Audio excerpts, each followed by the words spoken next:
Okay. Hello and welcome to Juicy Scoop. I'm so excited.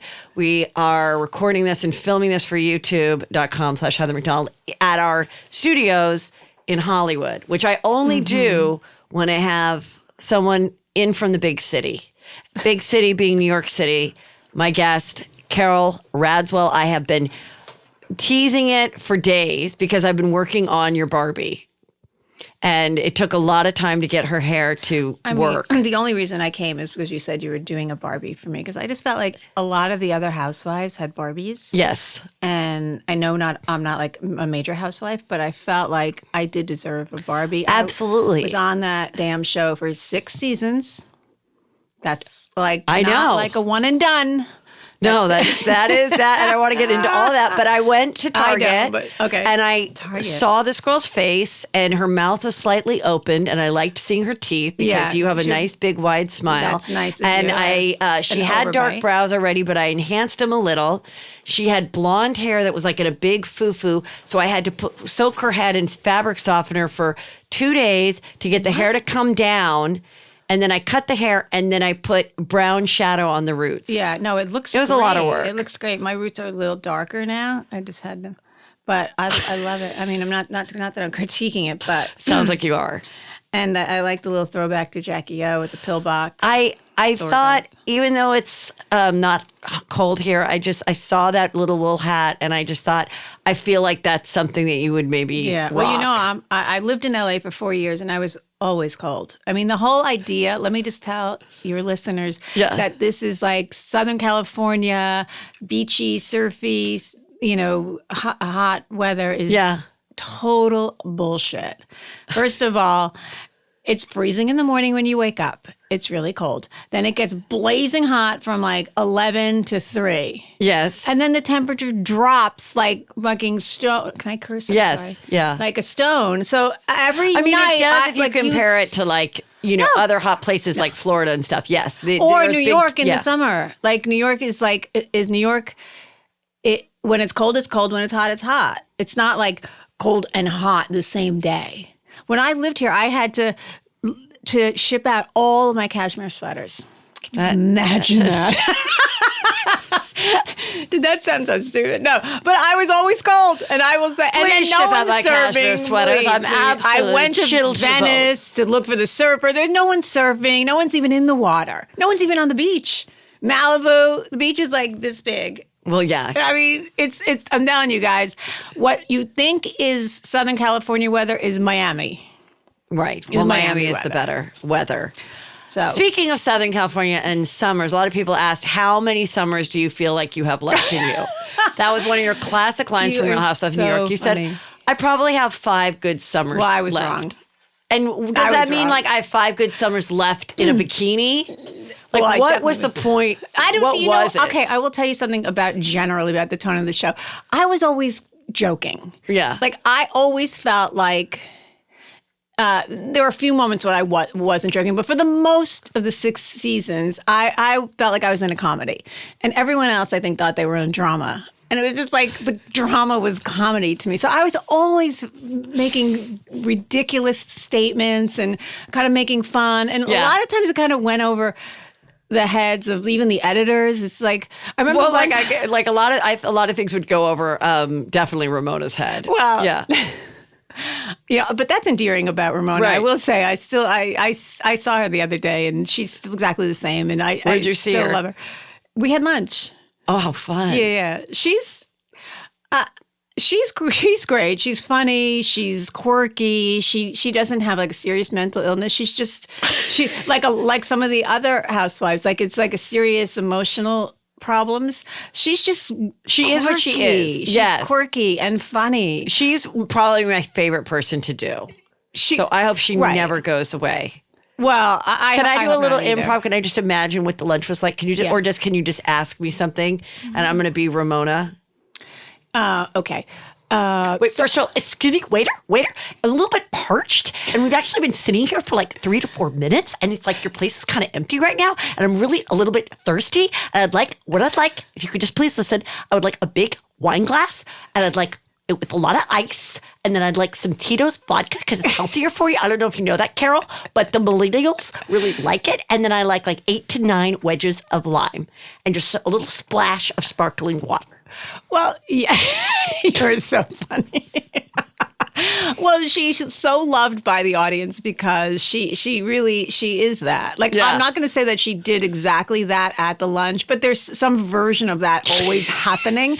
And I mean, I don't know. I think it's real. It's authentic. It's actually the quirkiness of the way her mind works. And I always got along with her, and I still do. And she's actually a good girlfriend. Like, she'll call you and check in, and I'm not that way. So I'll hear from her and she'll be like, let's get together. Well, I can't even do it, but she always wants to get together and what Carol, let's get together. Cause you know what? Are you still single right now? Because I'm single. Yeah. I mean, I've got like 3 or 4 guys. Everyone thinks I look younger than Tinsley, and I do.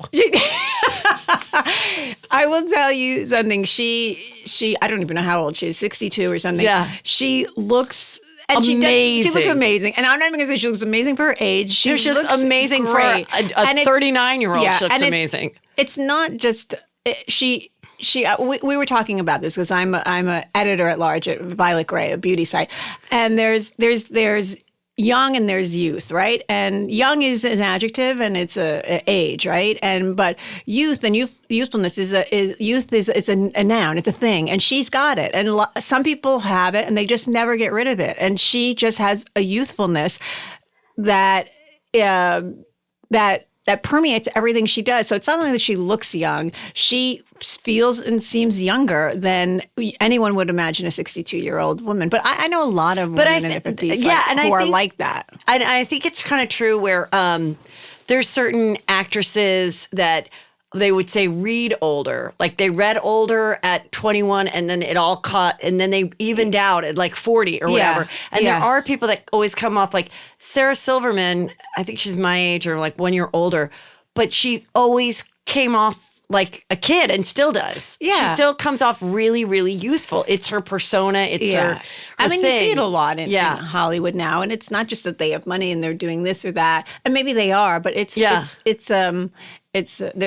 a shift in perception of age, I think, that we're seeing now. And you see it in the other day I read Jennifer Aniston is like 50 or 51. She just turned 51. I mean, Did you hear the breaking news that they're coming back? The show is show today. Friends is coming back, all 6 of them. Signed on, are doing on HBO Max. Their new streaming service. Yes.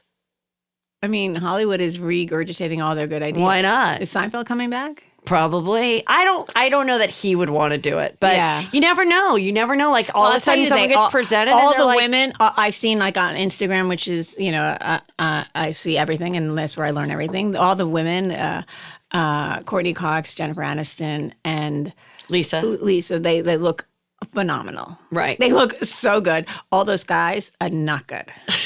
Sorry, guys, but like guys not aging well. No. And women, they've got it. They just they got it. Yeah. And those women have it. And I'm getting back to Ramona. She's just got it. Right. She's got it. And one thing you said about Ramona though in one of the shows a couple of years back, and it's nothing derogatory, but I thought it was kind of interesting because it was like, I don't know what season it was, but it would have been like maybe 2 years after her divorce. And you said, I think that, the first year after the divorce, it's really fun and exciting. And the second year, the reality sets in. And I remember watching that and I was like, that's really like a profound thing. I've found that with my own friends going through it. Yeah. And then it still can be great and it still can come back. But I do kind of think like the first year of all that new dating and everything. And if you don't fall in love with someone in your first year, then the second year it starts to get like anybody else out there. And it kind of is like, this is my reality now. Like, yeah. And there isn't any. Where are all the hot guys? There aren't any. I think she's, I don't remember saying that, but it's certainly true. When she first got divorced, she came out like hot and heavy. Like she was, And then it did settle in. And I'd say right now she's probably at the best place because she even said, she goes, I feel like completely like myself. You know, like I'm not trying to flirt or trying to be coy. I think she, you know, she sees the upside to sort of being on that show is you can kind of see your behavior in a way, and then you can, you know, you adjust and you're like, ah. So she said she's like feeling her most authentic self now, and she's kind of having a blast. That's great. She really is. So now is she relieved that Bethenny has moved on? Because she would always say how much I have no stress. idea. We'd never speak about it. In the show, she would talk about the stress. I'm that sure it would she bring. is, but she, you know, she's like, I'm scared I'm going to say the wrong thing. It's true. I think everyone was. You know, there was a bit of that. You know, in everyone. You know, you wanted to. There's always one person in a group that kind of sets the tone. It's not always, and usually it bounces back and forth if it's like an emotional, healthy group of friends. But if it's not, sometimes it can be one person, and then that's just and that's it for the entire, you know, life of that friend group. And I'm sure if she said that, I'm sure she felt that, and I know everyone to some degree felt that. Yeah, you know, like if Bethenny came to a scene and she was in a good mood, everyone was in a good mood. If she was, you know, not, then everyone was like, you want to say something that she'd be like, that's so stupid. Yeah. Like, what? Okay, you just said the dumbest thing too. You know what I mean? And it's like, how did the show come about for you? I mean, it was just like, did someone approach you? Were you friends with one of the women? Like, no, I wasn't friends with any of them. And I know now that they cast it more, you know. So, but back in season 5, I think they were firing like 4 of the women, and Andy was looking for women to take their place. And I knew him. The idea that Andy and I were like BFFs was a manufactured idea in the press, and you know, it sort of took on a life of its own. But Andy and I knew each other for a long time through mutual friends. We had really good mutual friends. I never like had dinner alone with Andy. I never, to be honest, when I went to this dinner with our mutual friends and he mentioned, would I do the show? I didn't even know he had a show. Like I knew he had a talk show, but I'd never seen the show. Oh, you never watched any Housewives? No, I didn't watch any Housewives before. Did you even have Bravo on your TV? I'm sure I did, but it just wasn't on my radar. And a friend of mine said, oh, Andy has a talk show. And that's how I thought Andy had a talk show. And I didn't know where the women were coming from, like that were on the talk show all the time. No way. Yeah. But listen, at that point, I think there weren't that many. There was Orange County in New York. And maybe, Beverly Hills probably had just started. Maybe, yeah. And New Jersey. It was 4 seasons, right? So it wasn't like, you know, it wasn't as big of a deal. It wasn't as big of a deal. And so he just asked me if I would consider it. And I think partly not knowing what it was about, partly my just general curiosity about all sorts of things as sort of journalists are programmed by nature and training to be curious about a lot of things. I think that sort of intrigued me. And I thought he was kidding. Maybe I was telling a story about my late husband who was part of the aristocracy, a prince in Poland, and we had just gotten, and his family had been suing the government for like 50 years to get their castles back. Oh, really? That were taken during World War II. And that day, I'd gotten a call from a lawyer in London saying that the government weren't going to give the homes back to the family, but they were going to compensate the family for the use of the homes in the past 50 years and stuff. So I was telling this funny story, and I said, well, I guess now I'm like a land baron. I have this land in this castle. And he was like, what do you mean? You're like a baroness? And I said, no, I'm kind of kidding. I said, but technically I'm a princess, because Anthony was prince, and then he just said, "Would you ever consider doing this housewife show?" And that's how it started. Yeah. And then I said, sure. I kind of didn't think about it. I know like a lot of the women are like, well, really talked about it with my family and weighed the pros and cons. And I honestly didn't do any of that. I was like, okay. Yeah. Well, when we hung out in New York and had such a good time for a couple days there. And I remember I said to you, and I've actually said it on the show before, like, I think you did it so right. And you really, I think you did. And I think you came out the best because you did go in there without a husband, without kids, Right. That you Without couldn't jeopardize a marriage ending, Yeah. and right, I you see couldn't what you- jeopardize kids Embarrassing getting really kids. fucked up because Yeah. they've been exposed on TV, whether they wanted to Yeah. or not, and so. I mean, so many of the women on there, they get divorced. And my theory is that they either go on Yeah. there going, I want the world to see what a fucking asshole I'm married to. Or maybe my effing asshole husband will watch back and see what an effing asshole he Yeah. is. But usually it just ignites what was there and Right. makes it that much more obvious. And then he's embarrassed because he's getting, Yeah. posts every day of how awful he is. And it usually doesn't end up working out. So I always thought it was great that you didn't have anyone, that you could just go in and have fun and not worry that, I was embarrassing or that you anyone. were signing anyone else up for it that didn't want to be, Yeah. like a kid or a husband or whatever.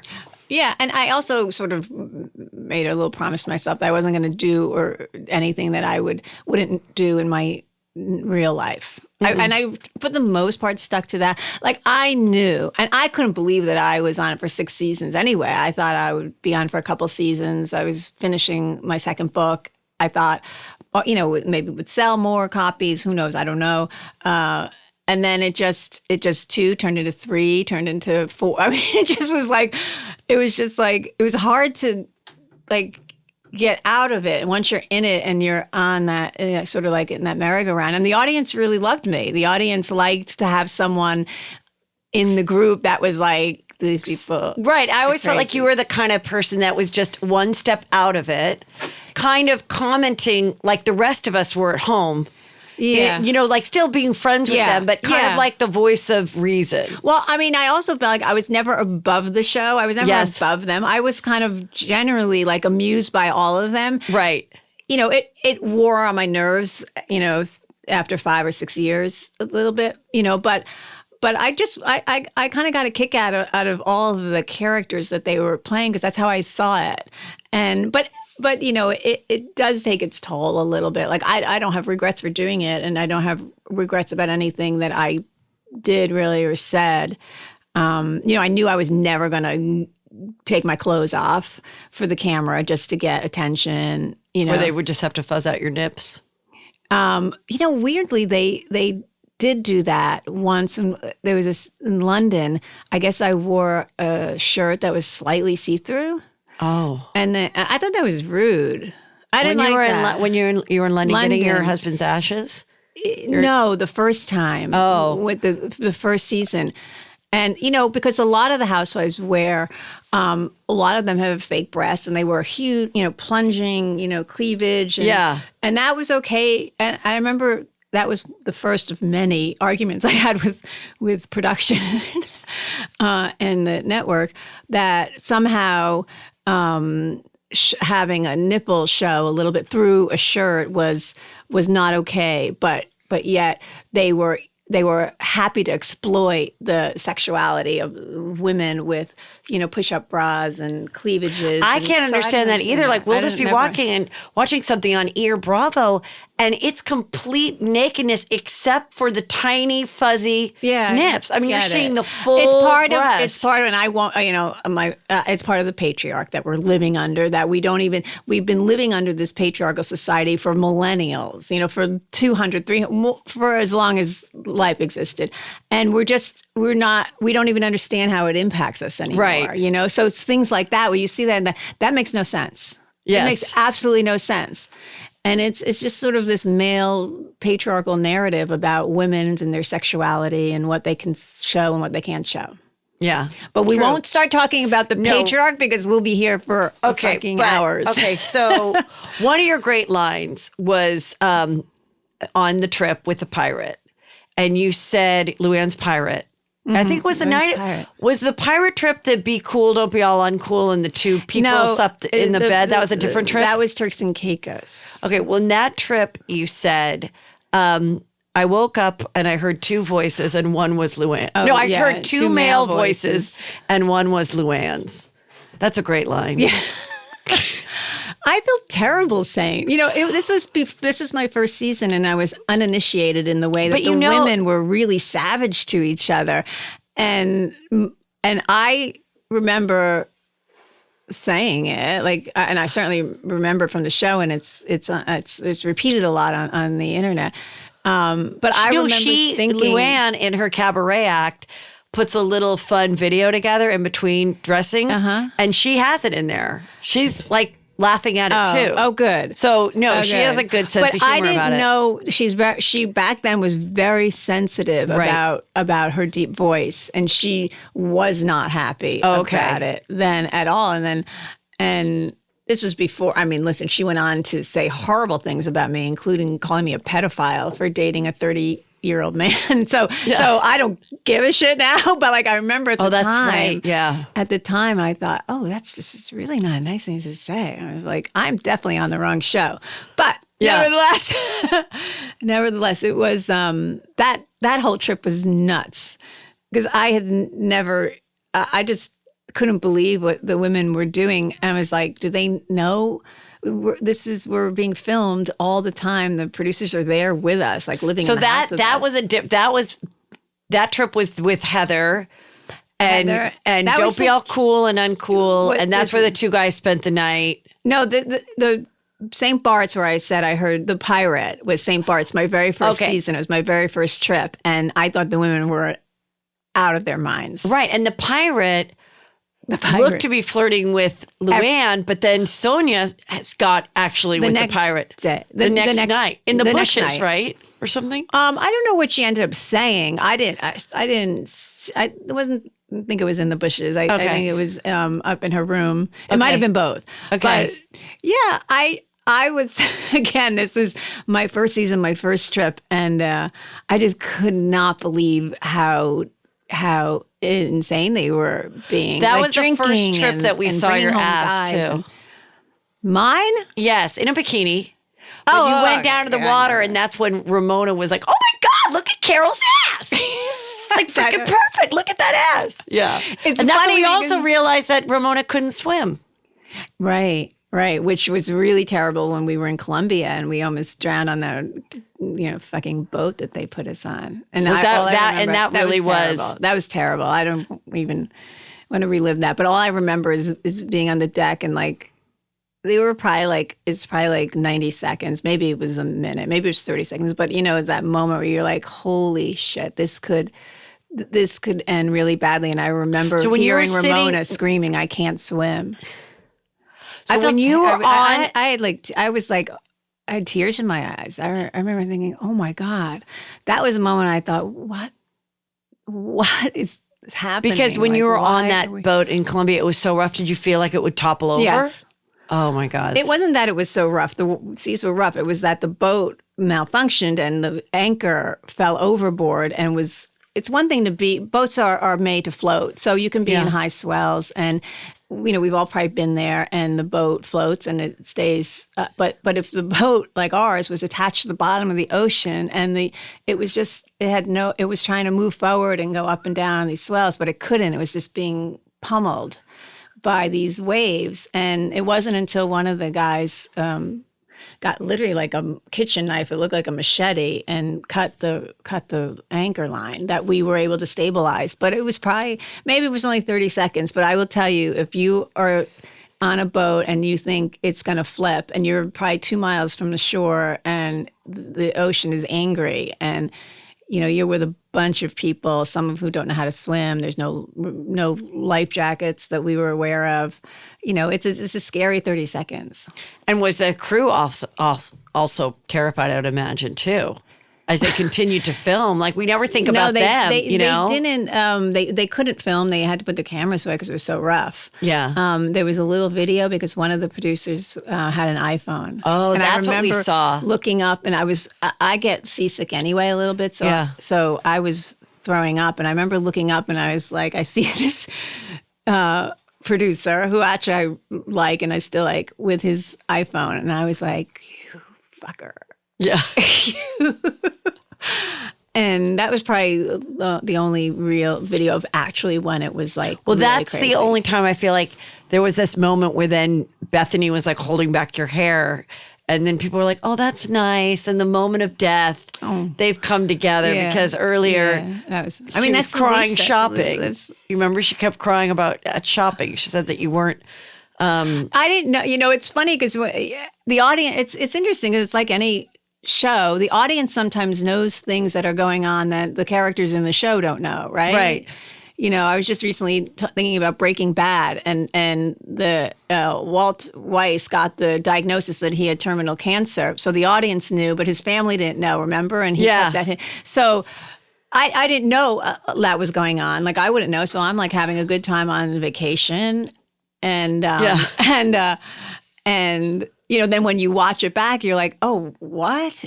She's crying that we're not friends, which wasn't even true. Like it was, and that was the whole thing. That's what was so confusing about that season to you is that you kind of didn't really see it like that, and the audience was seeing that she was like mourning this end of this friendship that you thought was just like that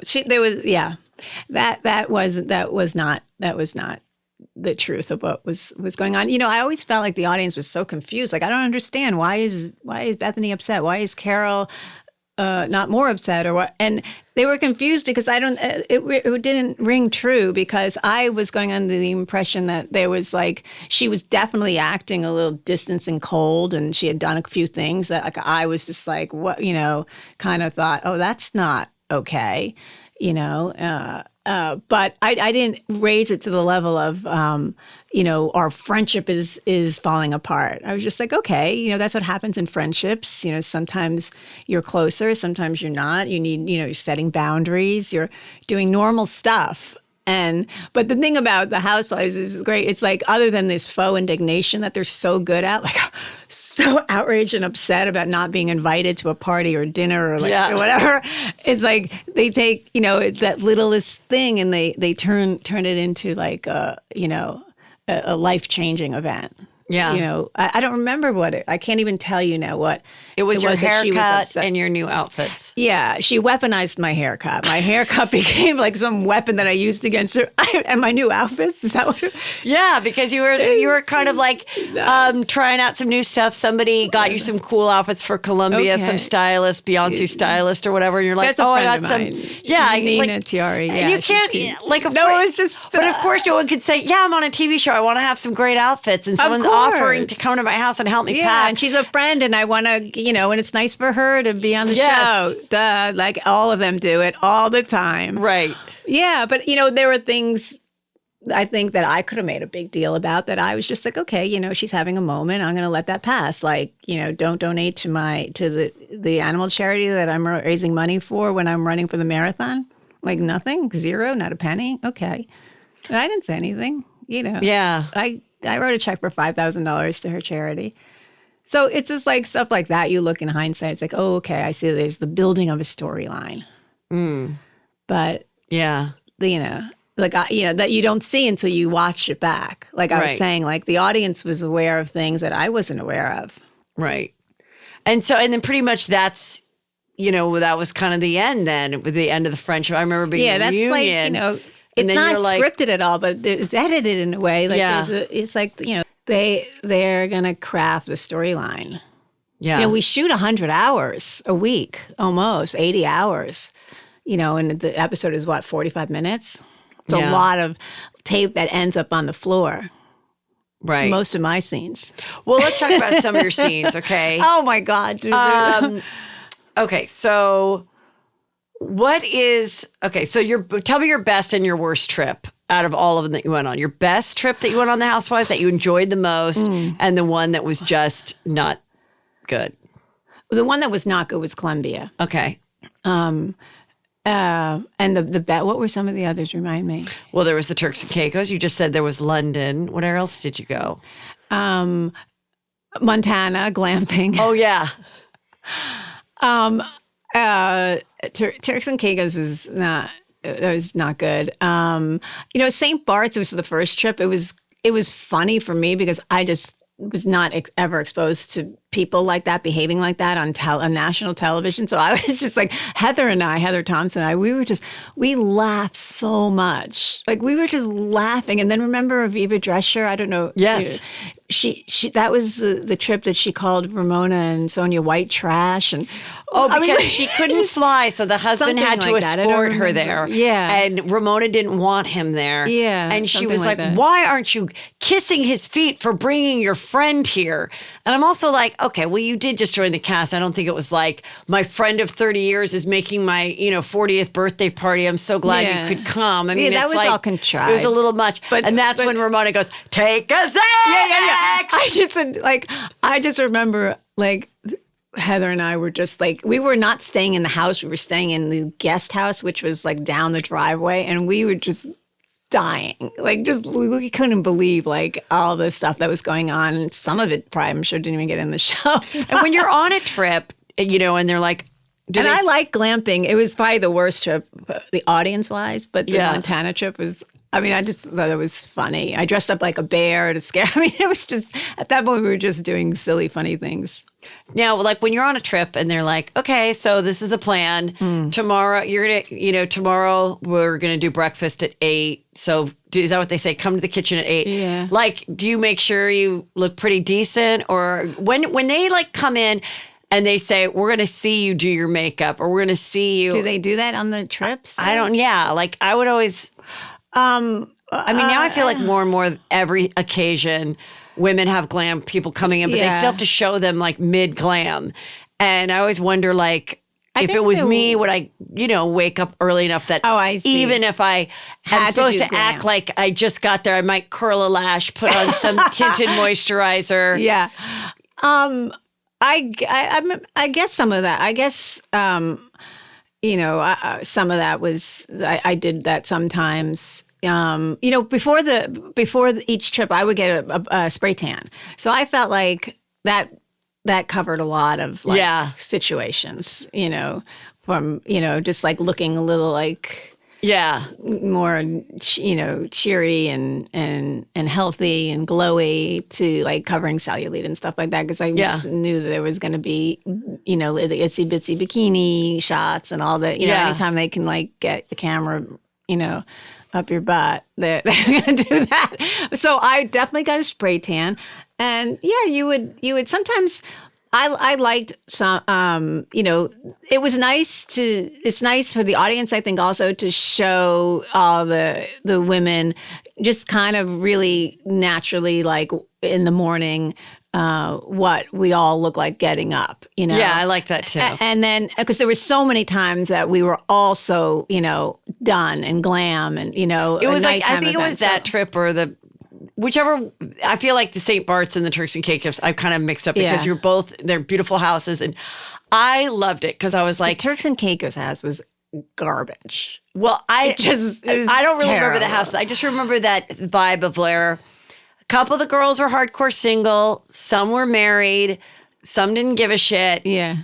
And I was like, this is spring break, but for 40 and 50-year-olds. And I love it because, and then in watching it, it was like on one of these trips, you guys went down to some restaurant and Ramona was flirting with the owner of the restaurant and got up from the table, and Bethenny had like a real issue with it. Everyone was giving her shit. No, Bethenny and I both had an issue that I think because I think Bethenny knew him and we were, at the bar and he came over and we were talking with him. I could be wrong. I don't know if Bethenny knew him or we had just met him. And then Ramona came over and she did this like crazy, like high school girl thing where she wedged herself in between him and us. And then turned her back. Was this what you're talking about? Yes. Turned her back and just talked to him and acted like she didn't know. Not even that. Like she didn't even come over and say, "Hey guys, how?" She she did not know us, and that caused, I guess, a little bit of a stir. That is something, and I'm not afraid to admit it, and I've admitted it to other people. I feel like that's something that I could do 30 years ago, and if I found myself single again, I I could do. And that's why I have that's why I understand Ramona, because there's like certain things I've done where people will be like, throughout time, people would say, you know, when I first met you, I didn't like you, or, you know. Do like people say that about you? I could see that. Oh, yes, a little bit. And there's times where I'll go, oh, I don't know why. You know, there are only a few people, but I'm like, or I never know. Did I flip my hair in someone's face at a party unaware, and that person's been like hating me, and now they're like an NBC executive? Yes. Absolutely. I'll never know. Like, it's so rare. You never know what like pisses someone off. Right. But in that, I was talking to my best friend Tara about it, and she goes, "Oh my God, you would be Ramona if you got single." I'm like, well, he was the cutest guy there, and he owned the restaurant, and I'm like, that's the way I would think too. Well, and she did, and she's sort of unapologetic about it. And of course, in Housewives style, we were, you know, there's a lot of faux indignation going around. Yeah. Like, you know, can you believe she'd do that and are rude? Do you still meet Adam for coffee? Yeah. That was another funny thing, right? That I said that, I know. Coffee with a side of bone.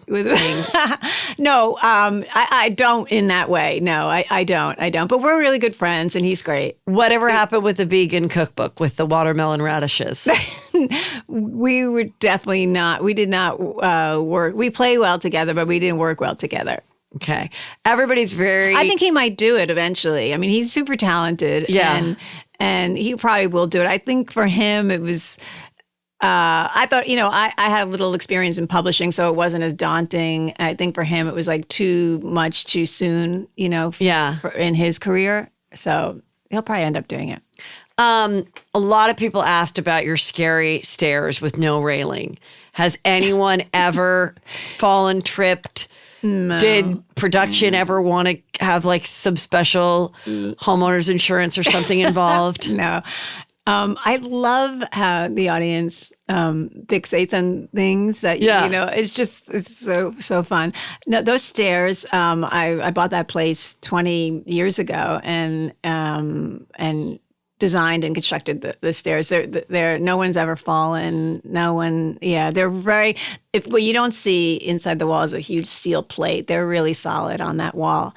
And no, I've never fallen. You know, I don't drink that much. I guess if I was really drunk. And I guess you walk along the wall. Yeah, and there's a walk banister on the other edge. And with that railing, right? So, you know, I haven't even, to be honest, there's not even been any close calls. It's just like, I know what to do when I'm on those stairs. But what was the deal with the sofa? Did you ever deal with it? Was the sofa was like some antique, right? That's so funny. That's a little story that got lost in that show. That was just a great, that sofa belonged to my mother-in-law, and she had it made by this company called DeAngelis, which made all of furniture for the White House, and they were very high end, and they made beautiful stuff. And she had it made, I guess, in the late 60s.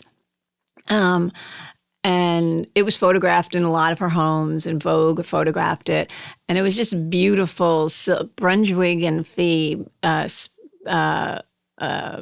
silk velvet, the tiger silk velvet, and it was made on a special loom in Paris, and it was all fancy and beautiful, just like my mother-in-law. And when I first started dating Anthony, he had this couch. She had given it to him at that point. And so it was always like, you know how some things remind you of like when you were 25 or you first started dating. And so that was the couch for me. But 50 years later, it was literally on its last threads. And I thought about recovering it in the same fabric, but the fabric was like something like $2,700 a yard, which but like, just to put it in perspective, a good high-end fabric would cost probably $400 a yard. Right. So it was almost like handmade. So where is the couch now? So I had it recovered in French blue silk velvet, which, you know, was $200 a yard. And so I still have the couch. I saved all of the fabric that was remaining. And eventually I'm going to do something with it, like just sort of like maybe a little capsule collection of something sort of in honor of my mother-in-law passed away last year. So I might, you know, do something with it. She liked to travel a lot, and we traveled a lot together. So I might make like travel bags for myself in the remaining fabric, just because it'll always kind of be with me and remind me of her and that time. And so did you keep close after your husband passed with her? We did. It was 20 years, you know, to almost to the day. And she, you know, it's like anything. We didn't, when he first passed away, it was very difficult for us to be around each other. But there was, no matter where we were in our lives in the last 20 years, we always had a connection, you know. And in the last few years of her life, we were really close. Oh, that's and I nice. really, you know, I spent a lot of time with her. She didn't leave the house that much. Mm-hmm. So I'd spend a lot of time with her at the apartment. And that wasn't far from your house? It was. It's on the Upper East Side. Mm-hmm. But yeah, I miss her. You know, she's a singular, interesting person. One of the, like, just really intelligent, curious. She's someone like had that childlike curiosity for her whole life. So, you know, very stylish, and in that way where she lived her life with a style. It wasn't like she didn't actually care too much about fashion or clothing. She just knew what looked good on her. But, you know, her homes were always beautifully styled, and she just had just an elegance that you just don't see that often anymore at all. And so I mean, I was fascinated by the book that came out a couple of years ago that was really examined her and Jackie's relationship. Oh, there's so many of those books. There's so many. I don't Well, know any this of one them. was really like... Was this another tabloid one? No, it was like... I always There's a feel lot like, of let me great just say, facts. I It always was feel the- like Lee gets like the short end of the stick when they write those books comparing the two sisters. No, and it stuff. wasn't like that. I can't remember the name of it, but basically it really shared their story, and there was competitiveness, but then there was this incredible closeness and the incredible, like, I've got your back and you're my sister, and the, you know, the boys being so close and all of that. But then there were like interesting things in that, you know, that your mother-in-law actually had met and was close to Onassis. And then before he got with the sister, Jackie. Yeah. And that was like the juiciest part that I wasn't aware of. And Well, it was more like... Lee introduced Aristotle Onassis to Jackie. Yes. And they were friendly before. right. And so that was pretty like kind of juicy. And then it was kind of like, well, my sister needs this more than I do, almost like. She was just a fascinating woman. Yeah, she it was was very- complicated. She really, you know, now a lot of people say, you know, what is that expression? Giving no fucks. I don't give no fucks. So I am my potty mouth. No, I said all the time. It's fine. But she really was the original giving no fucks. Like, she did what she wanted to do when she wanted to do it. She was, you know, curious about so many things, and from interior design to, she was an actress. She was on stage. I mean, maybe she wasn't that great. Yeah. But she did it, you know, and she was knew everything about current events and the arts and ballet, and she was just architecture and you name it. She was, one thing she wasn't was nostalgic, which I think in the end, you know, really saved her. Yeah. She was never, we wouldn't sit around and like pine about the good old days in the 60s or anything. She wasn't, you know, she was really interested in current times. That's really cool that you stayed She close is with great. her. Okay. Jesus, that's a long list of questions. I'm just going to, some of them we already really got to, so I'm just going through it. How's your relationship with Andy Cohen now? Oh, I mean, I haven't seen Andy since You said, are you afraid of Bethenny too? Did I say that? Yeah, that's pretty good at the reunion. Oh, right, because I said Like, come on, Andy, are you afraid of Bethenny too? And he's like, well, no, I'm not men, afraid. Two men, not like him and the other women. Yeah. I felt like I meant him and like production. Right. Like, it wasn't like, because I don't think the other women, we were more ballsy about it. We were like, hey, you know, like we tried to check her a little. Yeah. But there was no checking her at that reunion. You didn't see a tenth of what happened at that reunion, I'm sure. Because they edited it down. Yeah. We filmed for like 10 hours. Andy wrote in one of his books that you had asked him if you could come to his party or event. And he said that both you and Bethenny, he said no to both you and Bethenny because if he invites one housewife, he has to invite them all. And did that bother you at all? Because you were friendly with him prior to the Housewives, or did you That was his understand it? Christmas party. No, I understood it. Listen, I'm not someone who ever gets upset about not being invited to a party. I do. I don't. I'd rather. I'm pretty much a homebody. But he didn't invite. I think he did invite me when I was a housewife. But the reason he did and the reason he could before I met Bethenny and she was on the show is because I didn't talk about it. I didn't tell anyone. It wasn't. I was just going because I had been to his Christmas party for so many years with our mutual friends. Right. That it wasn't something that I was going to talk about but then I think. When Bethenny and I became friends, he couldn't invite me and then not her, right? Mm. So he sort of couldn't invite either of us. He had invited her once, and he said that she talked to Page Six about it, and he was kind of upset. So he just didn't want any problems, any issues. Yeah. So no, I wasn't. To this day, I still haven't been invited back to his Christmas party. Very upset about that. What did you think of the famous scene of Aviva throwing her leg, saying the only thing fake about me is this leg, and she chucked it? And she didn't chuck it; she smashed it on the table. But then it ended on the floor, though. She threw it on the floor because it became clear that it's like, put your leg back on. We were like, that's ridiculous. I mean. I genuinely felt, she was terrible to me that whole season. Right, because she was obsessed with the fact that she believed that you didn't write your book yourself. And it came out of just an innocent, dumb thing where she had written, published her memoir, Leggy Blonde, and it was just strange. Like before she started it, she asked me if I knew any writers and this and that. So I recommended some writers to her. And I think she ended up hiring one that I had recommended. So then this was like off season. And then when we get back to the show and we're filming, she asked me about, I don't know, we were talking about it. And I said, did you end up hiring that writer?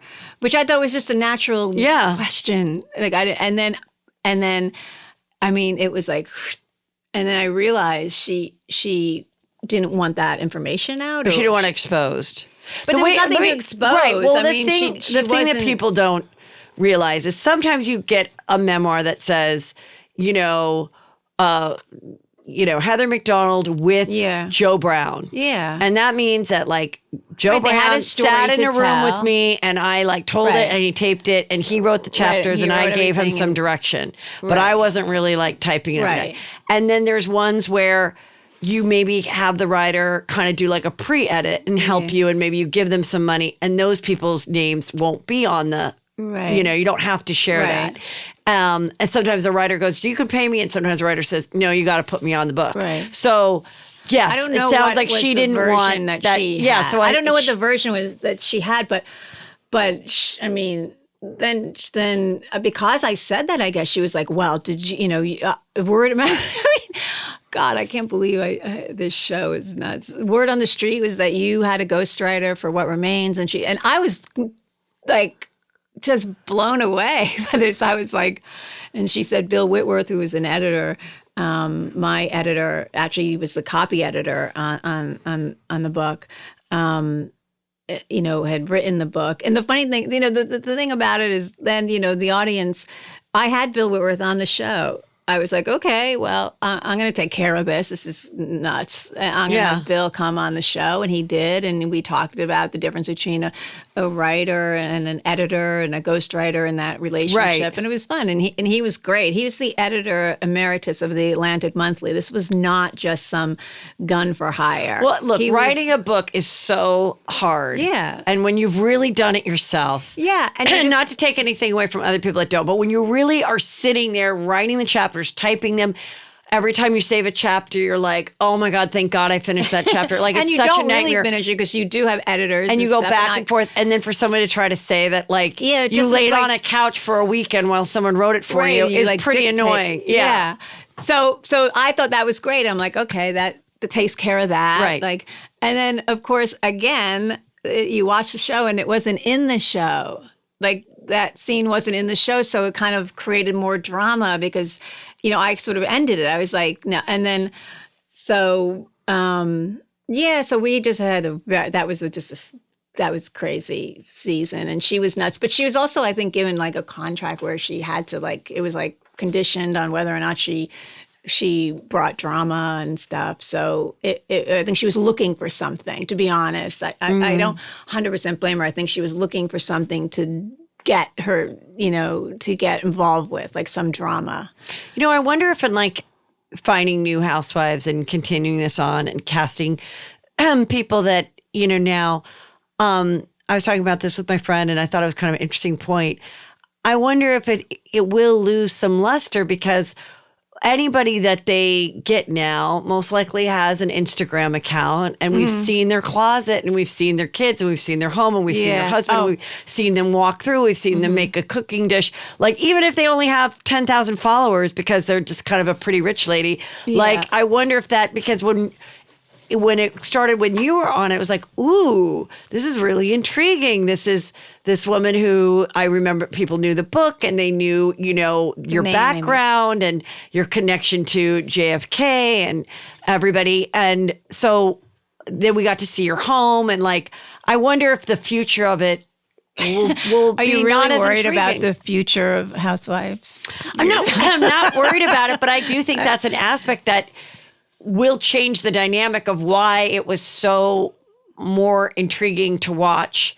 Listen, I think it already Seasons has. back. I think it already has. I mean, it's now a decade in, so it's hard. In the beginning, It's a totally it's different a totally thing. Yeah. different show. It's probably hard. I know it was always kind of hard in New York to get a new housewife to come on that's seamlessly integrated into the group because they were, now, I mean, think of Luanne and Ramona and Sonia have been on it now for 12 years, or not Sonia, but like 10 years, all of them. And so they have to really find someone who makes sense to join the group. And that's why they're always looking for friends of your friends. And Yes. none of my friends ever wanted to do it. Right. Well, I think it's a lot, to put at risk your business. If you have like a business, you're kind of putting it at risk. And how do you feel about Tinsley and Scott getting married? And since you set them up, do you believe that she owes you a $5,000 Bergdorf gift card? A gift card? Sure. I guess somebody wrote that. I don't know if there was a moment, Oh, maybe. I know why. Yes. Because she gave Sonia Morgan a $5,000 Saks. Bergdorf gift card. Okay. Bergdorf's. Okay. Because Sonia let her stay at her townhouse, while we were filming. Oh, yeah. I mean, I never even thought of that. I mean, you really deserve something. Yeah. I mean, I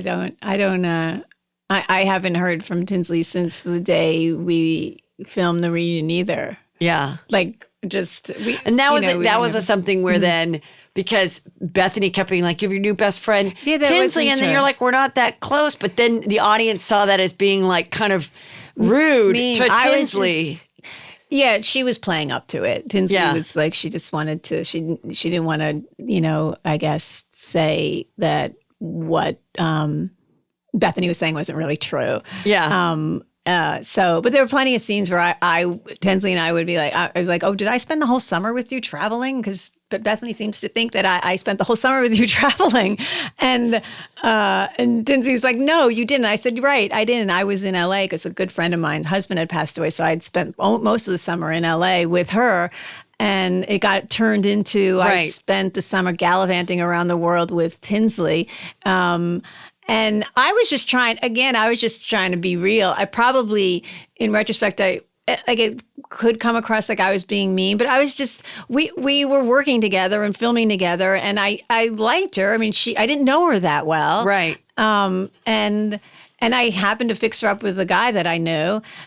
So we did some commercials for Coupon Cabin. Yes, so those are fun. Yeah. Yeah. So there was some but that was it. It wasn't like when we stopped filming, I never heard from Tinsley, the first season and second season, we just went off and did our own thing. So, and me saying that, it wasn't like, I wasn't friends with her and she's just like not an interesting person, or I didn't want to be friends. I was just being honest.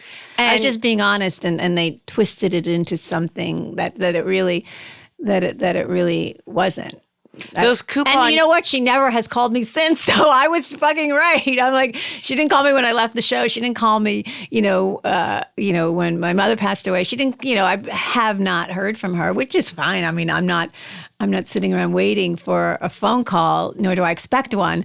But what you were saying obviously was true. Yeah. It was just the truth. And I was just trying, and especially I think it was at the reunion, it was the place where we could break the fourth wall and tell the truth. But it just wasn't coming across that way. Yeah. And the coupon commercials in the elevator were fun. Oh, so fun. I mean, did you get paid well? Well, we did get paid, but part of it was after we did the commercial, I did 2 commercials. The first year I did the commercial, and then afterward we all went, that thing where it's like, where are you going now? And everyone's like, going to Disneyland. Well, we went to Spain. Adam was working in Spain, and Tinsley and Scott were going to Spain. So as part of like a thank you for doing the commercial was this trip to Spain, which was fun, which was like 4 days in Spain, which was the only time actually that summer that I had spent with Scott and Tinsley. And then we did another commercial. And you mean just the 4 of you hung out? Just the 4 of us, yeah. And then we did another commercial with Dorinda and John, and then after that we all went, as part of that, we all went to Dubai, which was a disaster. Why was it a disaster? I don't want to talk about it. Okay. It was really... It wasn't a good trip. No. Okay. But that was not on camera. Unfortunately not. Or fortunately. You talked to Dorinda. Yeah, I talked to Dorinda. And she and John are no longer together, They're not right? together, but he's... there's no I don't think there's any bad blood between them. They're managing a friendship, and it's very like Dorinda. She's not going to cut you out of her life if after she's you've been in her life for 7 years. But no, I see Dorinda, and I talk to her and Ramona and Heather Thompson with the yummy tummy. Dorinda is in Africa now at a wedding, and I said I'm going to do a podcast with Heather, and she thought it was Heather Thompson. Yes. So Dorinda, no, it was Heather McDonald. Did she say anything about me? She said, that bitch. Why, are you mean to Dorinda? No, Don't I be love mean to Dorinda. I love Dorinda. Dorinda's done great. my show a bunch of times. Oh, she has? Yeah. And I saw her just fantastic. really briefly at BravoCon when she was like... doing aerobics? Yeah, she was like at her booth and she was like selling her shirts. Yeah. And how great is that aerobics? Good. Go for it. I think it's fun. Yeah. And speaking of the Barbie, I was like, I sent her the photos of her Barbie. And she just didn't respond. So then I was like... What do you mean? How can you not like your Barbie? Maybe she changed her number, but I was a little bit like, are you mad at me for something? Like, your Barbie could not be cuter. Like, her Barbie's really cute. I'll show it to you in a minute. Wait, does she have a aerobics outfit on? No, I had her in a chic outfit. It was before the before aerobics stuff. Maybe I got to put her in a aerobics outfit, and then she'll be more excited about the fact that I have a Barbie. Wait, but don't you post it on your Instagram? That's where I see all the Barbies. I know. That's why I was like, she didn't. Why don't I have a fucking Barbie? She didn't repost it, so I don't know. Tell me about when you hung out with George Clooney. Not gonna. No, pass. I mean, that was like literally. I explained. I mean, I don't have to explain it. It was many years ago. Well, of course 2000s. It was. Yeah, a long time ago. So what though? It's still juicy as fuck. So what happened? Oh, it is still juicy. He's married with children now. He can't. No, we met at a movie screening, and we kind of hit it off. He's a very intelligent, charming guy, and he loves. His father is a journalist. He loves journalists, so I played on that. This was well before reality, right? And we hung out for a little while. He's nice. He's a very decent person. When he has every reason to to not be decent, but like to act in a way that he could get away with because he's a star. Well, when there's certain stars that when they've been around this long and there really isn't a bad story about them, then you know that they truly are the character that you see. And so it's good to hear that he's like one of those people, like the Tom Hanks, him. There's certain people where there isn't that story of them being a dick at a restaurant. They're just no one has one, right? And so it is nice to hear that. He was fun and nice. And I will tell you, it was so long ago that I remember we were in Washington. I think he was filming something in Washington, like some show. It was maybe a TV show. And I went down for a few days. And then it was right in the very beginning. So he's like, well, how am I going to, because I didn't like talking on the phone. It was just like before cell phones. Yeah. And he goes, well, how am I going to reach you? And I said, well, I emailed, because that's what everyone did at the time. Right. They emailed, right? So and he did not have an email. That's how long ago it was. And I said, well, you get an email at AOL. I swear to you. And was his George Clooney? No, at I won't AOL.com? tell you. I won't tell you. But Somebody weeks later, try that. Yeah. 2 weeks later, Jay Clooney. I get an email from this Jay person Clooney. who Yeah. It wasn't. It was I think an old character name. Okay. And I think I probably still have it, like AOL. Hi, are you getting this? It's George. I was like, damn. But that's how long ago it was. Yeah. That's how long ago. But he's a great person. It is a great person. So when you first came in, I was like, can I ask you about Ghislaine Maxwell? Am I saying it right? Ghislaine Maxwell. Ghislaine.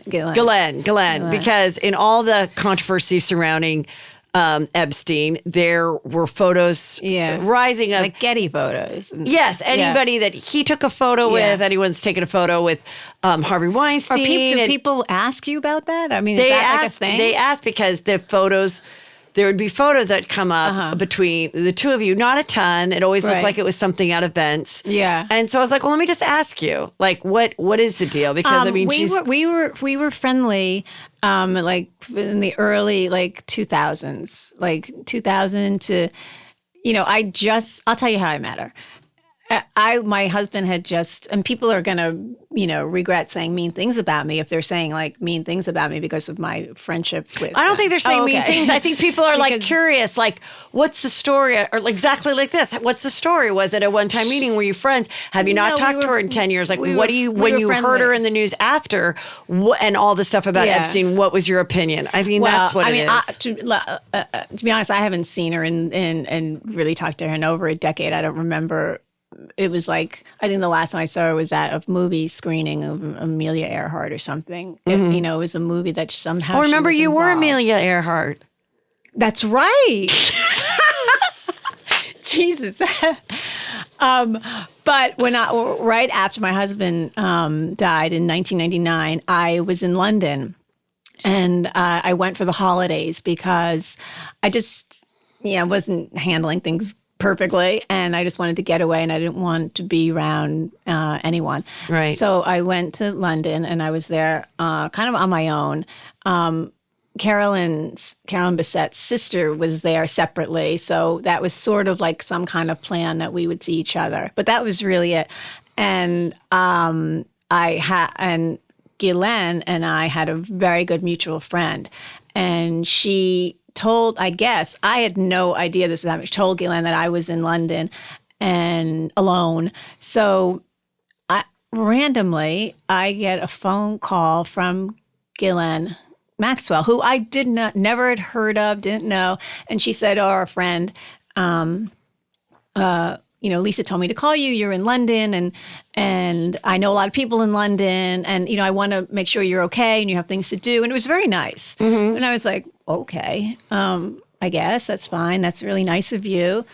And she said, well, I'm going to have some of my friends give you a call, and they can take you to dinner, and just so you have something to do. I said, okay. And then like half an hour later, Prince Andrew calls me on my cell phone.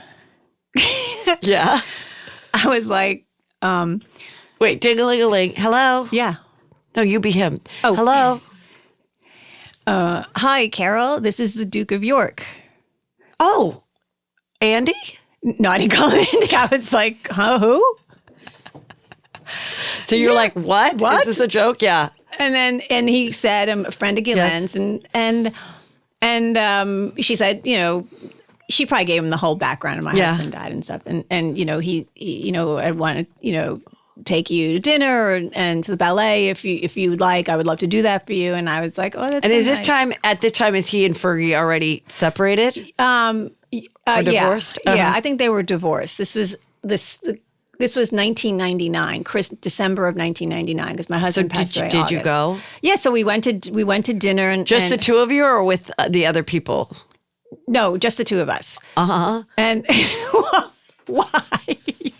So do you meet him in the lobby? Does he come up? Does a handler come get you? No, I was staying at this Where did he hotel park called the Brown's carriage? Hotel. He pulled up in like In a carriage like or an just a Audi Oh. or something like that. And he had a policeman with him. But he was driving, and it wasn't. And I got in the front seat, and we went to the ballet. I think the Royal Ballet. It was sort of nice, and then he took me to dinner after. And I think the next night I think we went to dinner the next night too. So it was like 2 nights of one night at ballet and then dinner, and then the next night a dinner, and then he had to go to Sandringham, Where's that? which is where apparently the royal family spends during Christmas, because it was like the day before. Was there Christmas any Eve. romance in the 2 dates? No. He was very nice. He was kind of funny. We drove through Hyde Park. He has like a clicker that opens all the gates, even though it's private and you can't drive through Hyde Park. Oh. He could. He had some sort of clicker, like a garage opener. Like open these huge golden gates of Hyde Park. And I mean, he was very nice. And then that was it. And then I'd say like 6 months later, I was back in New York, and then I met Guylaine. She was, I think, at a movie screening or something like that. And then we got to be friendly for a few years. And this was before all this Epstein stuff. And Did she ever mention Jeffrey Epstein or invite you to like any of those dinner parties? No, I never. I was at one party. Like a cocktail party with a lot of people that I think he was at. But I didn't meet him other than to say, hi, nice to meet you. And like, I don't know, it was not, So when it started to he wasn't come- a big part. He was probably a big part of her life, but she had another boyfriend when I knew her. She was dating someone else, and he was her ex-boyfriend, and that she, was still very close to. There you go. Tell me about the dildo necklace that you're selling. It's not a dildo. Oh. It's a vibrator, and I hope you know the difference. Oh, it's a vibrating necklace. I think that's what they wrote, and then I just wrote dildo next to it. So obviously, well, I dildo have my mind. is something that you insert inside. A So it's vibrator you just use. So you wear it on your clip. it's a necklace, but then if you just get a little bored, you can take the necklace off. Yeah. No, it's a necklace that's fun to wear as a necklace. This is how you don't like wear it as a necklace and then unclip it and then pleasure yourself at dinner. You just wear it as a necklace, and it's great as a necklace, and it looks good.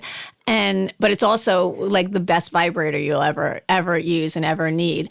So you can use it for both. And what's really fun about it is that it's good to use with your partner, because I don't think maybe I'm wrong, but I don't think guys really love like big dildo, in the bed with them, like a big dildo that looks like a dick, right? Right. It's like they might be insecure. It's bigger than them, and this is super power. I think. I mean, Yeah. according to my market research, Yes.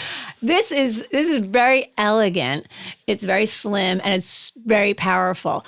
So you use it with a partner, like it's sort of like foreplay or sex play during intercourse.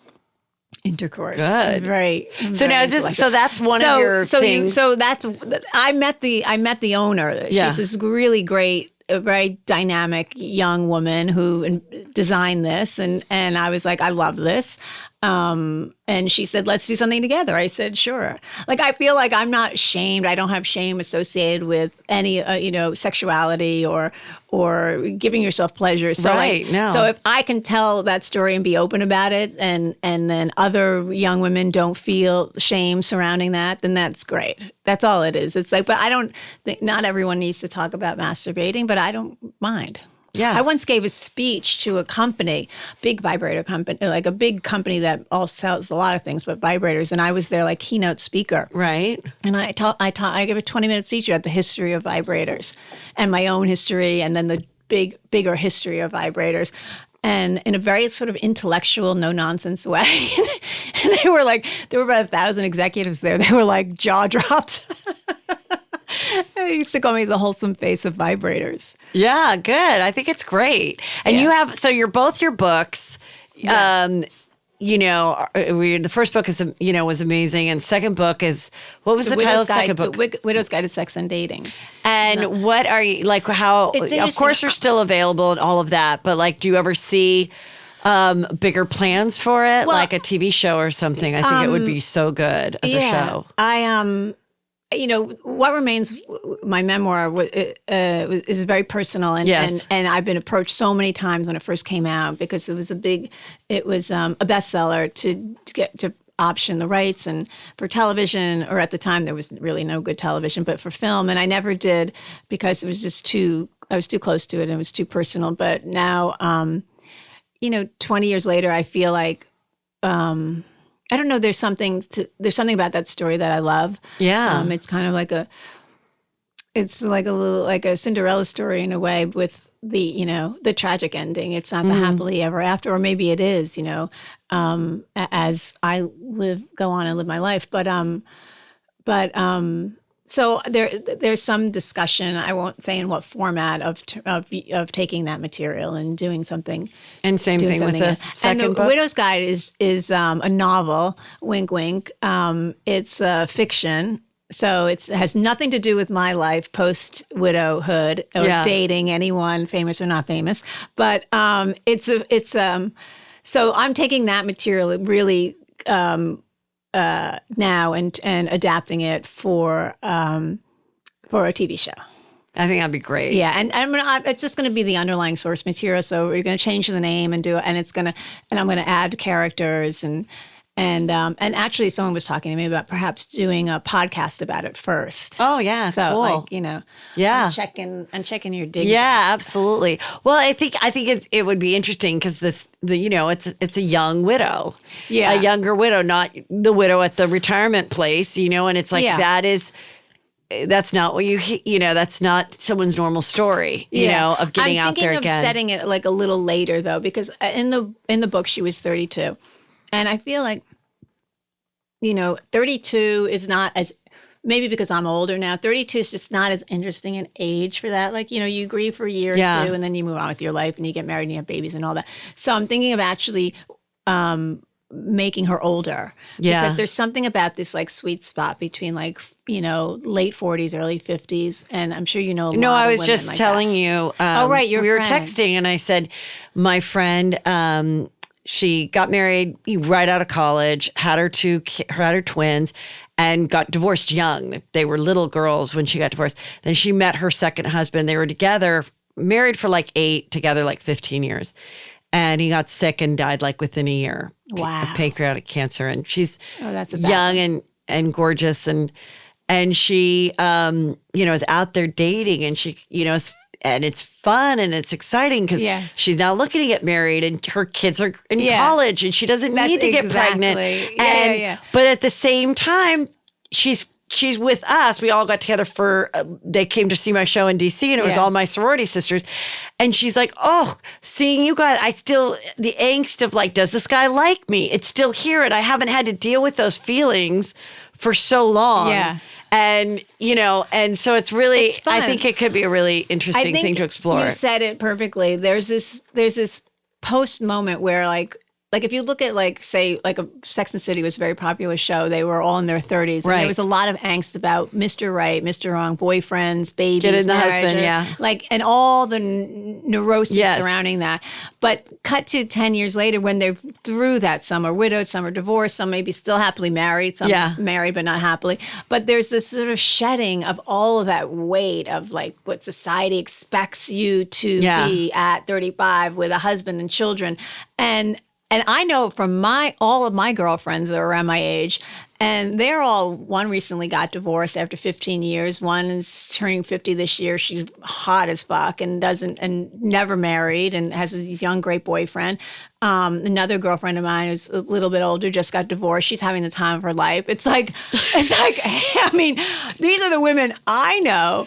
Right. And it's not like they're sitting around, we're all sitting around saying, oh, men suck, men suck. They don't. We love men. Right. But we don't obsess about them in the way that we did when we were in our 30s. We don't think like, oh, we need one. We're just like, we desire them. We'd like to have them around. But it's not like, it's not the driving force behind what we do every day and how we interact. And so well, she was dating two guys that didn't know about each other, you know?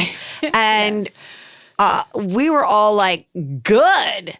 You know, and it's like, if this like was happening when we were, 28, we'd be like, well, you better choose one, Missy, and you better decide which one is really, has the best job, and blah, blah, blah. And it's like, no, like, it doesn't matter. There's no secrets about it. It's like, yeah, and in terms of a TV show, it's like you don't see that woman. You don't, every woman over 45 on television is like, she's a single mom, and they're all neurotic. They all can't figure out their life. They're all like, I don't know how to date. They suddenly forget how to fuck. It's like, who are those women? I don't know those women.